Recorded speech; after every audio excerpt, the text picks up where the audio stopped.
We have invited security strategist and retired Interpol ambassador and Mashaile and Catholic priest and chairperson of the moral regeneration movement, Father Smangaliso Mkhatshwa. They will speak about the worsening incidents of tavern attacks and just how South Africa ought to deal with the scourge. Gentlemen, thank you so much for joining us and a warm welcome to the late edition.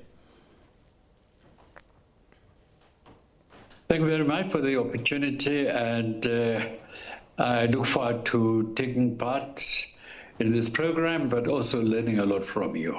Indeed, thank you so much for joining us. And Mr. Mashaile, thank you so much for taking time to join us this evening as well. I'm going to start with you, in fact. And we've seen 9 people being gunned down in a tavern again. I mean, this has become a recurring headline in South Africa. Have tavern killings become a normalized form of mass violence in our society? And if so, who must take responsibility for allowing this to happen? Simpiwe, this morning happened in my neck of the woods where I was born and bred. I went to the crime scene and I walked out distraught because of the sheer wanton violence that the perpetrators unleashed on those who were enjoying themselves at the tavern, legally operating within the specified confines of time. And to see the brutality, Simpiwe, the Uber driver or the Bolt driver that went by, pumped with a lot of bullets, as I received a call from one of the passers-by who was there at the time or near where this incident happened. This wanton violence, Simpiwe, is allegedly linked to illegal mining groupings fighting over turf. This is a situation where communities and the police must join hands to ensure that this kind of brutality never continues. Simpe was very distraught after being at that crime scene. Now, Father Mkhatshwa, let me also bring you into this conversation. I mean, these attacks are no longer isolated or random. I mean, they are coordinated, they are ruthless, and they often involve multiple gunmen. Then the big question is, are we facing organized criminal terror at community level, or is this perhaps a symptom of deeper social collapse? I should right away send my condolences to the families that are affected, but also to say that whilst I'm very angry about what has happened, what continues to happen all the time anyway on a regular basis, I'm not really shocked, because this has become part and parcel of our experience in South Africa. And I agree that to solve this problem must be a joint effort between government and society as a whole. That's why you have government in any part of the world, is to ensure the safety of the people, to ensure that people act legally and in accordance with the laws of the country and the constitution. Now we find ourselves in an extremely difficult situation where particularly young people are exposed to this kind of real savage violence. And they grow up in an environment like that, and the chances are that some of them will really be, we see it as normal. So that would be my first reaction, just to say that all of us should raise not only our hands or our anger, voice our anger. We should what we should be talking about now are some of the strategies and tactics that need to be used in order to deal with this scourge. Indeed, you're quite right there. I mean, we will discuss the tactics and the strategies that need to be employed in just a moment. And Mashaile, I'll also bring you in. I mean, taverns keep being targeted. Why taverns specifically? Are these attacks about alcohol? Are these about territory, extortion, gangs, revenge? Or is there something more sinister that we're not aware of?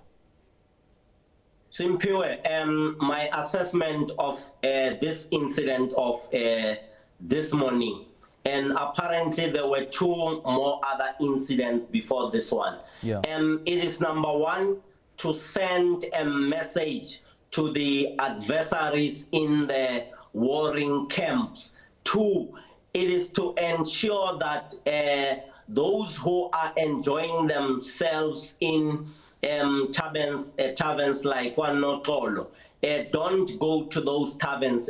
Economic destabilization because of one or two of the patrons who might have been there, who might be on the target list of the assailants this morning.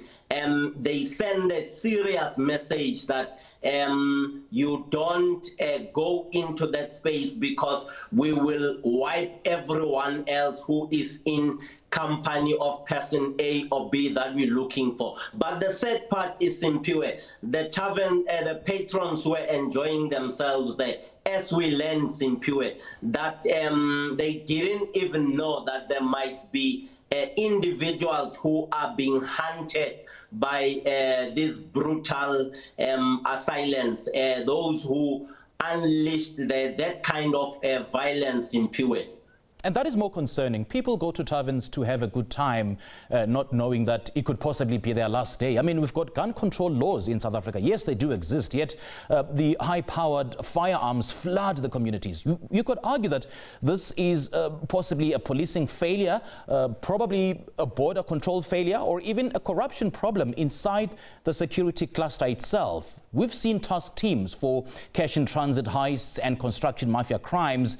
Is it now time to establish a dedicated national tavern killings task team?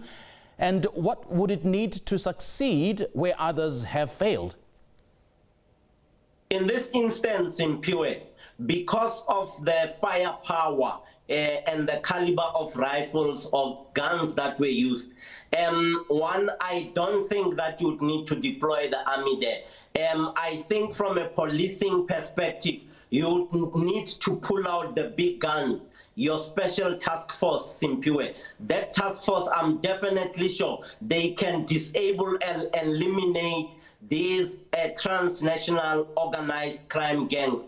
I learned of a new term when I was at that scene. A lot of people were saying there is a foreign factor involved. So a foreign factor would mean people from across the border who came in here specifically to raid the abandoned shafts. And I also learned, Simpiwe, that there are houses at one of the mines. Those houses are abandoned, and those houses are at one of the shafts, I think shaft number 7 or somewhere around the Outland Harvey. And the houses are being occupied by the foreign factor, those who came in here from other countries, the Zamazamas to be specific, using, for the want of a better word, of not knowing how to address these assailants. Long story short, in securing a lasting peace and security as well as stability, you would need to pull in Sibanye, those who are owning the shafts, to say, how do we join forces from your security units with the law enforcement that is around Western area, Beckersdale, obviously with a specific aim of extracting some critical intelligence that would be used, Simpiwe, to plan operations that will eliminate these gangs from running wild, uncontrolled. When I visit this community, Simpiwe, I hear gunshots at night, and this is a very concerning development that must be looked at by one and all. And which is why, a debate is now brewing around the necessity or the need of having taverns in our townships. We've heard, security and criminology experts saying that taverns need to be done away with because these are essentially and effectively becoming slaughterhouses. Now, Father Mkhatshwa, taverns, as I've mentioned earlier, are meant to be social spaces, yet they've become killing fields. How did we as a society then arrive at a point where life is so cheap and violence is so casual? I want to say right away that taverns are targeted because they are easy targets. Yeah. The people that go there are enjoying themselves, and many of them just go there for fun. They don't expect such things to happen and so on. And they are not organized in any way, because the assailants, these are people that are using strategy. They go there with a plan, and people in the taverns are not really even prepared for that kind of situation. That is number one. The second question, which is linked also to a much bigger question, is why practically, I would say 99% of such victims are black people. To a point where so many black people are dying every day. This is just one aspect of a much deeper challenge. So many of us are dying every day to a point that even places for burial, well, actually practically municipalities are running out of such places and so on. So it's a question that perhaps not for tonight, but it's a question at some stage we have to ask. Why are these victims, practically all of them, are black? That's a very pointed question. And I suppose, Father Mkhatshwa, we need a separate discussion, to address that very pointed question. I mean, the moral regeneration movement was born out of concern about social decay, right? I mean, looking at incidents like this, would you say that moral regeneration has failed, or that it was never fully embraced in the first place? I think, Msimpe, we are quite right that like churches that were founded, or religious organizations that were founded more than 2,000 years ago to fight sin, evil, to fight all the social pathologies that expect us today. And one cannot then say they have faith, because here is an ugly situation which goes completely contrary to what they stand for. So has the moral regeneration done with all its very limited resources. It believes it goes even far much deeper than just the physical assault on people. It says people's life is sacred, must be respected and protected. And it also says that it is fundamentally illegal and wrong to take the life of innocent people. Absolutely. Father Smangaliso Mkhatshwa and Mr. Mashaile, great chatting to you. Thank you so much for this very important discussion. All right, we've heard from security strategist and retired Interpol ambassador Mashaile on the urgent need for sharper intelligence, coordinated tactics, and whether the time has come for a dedicated task team to deal specifically with the tavern killings. And we also heard from Father Smangaliso Mkhatshwa, the chairperson of the Moral Regeneration Movement. I mean, we've reflected on how we've reached this point as a society, and whether restoring moral values, community responsibility, and human dignity can help stem the tide of violence.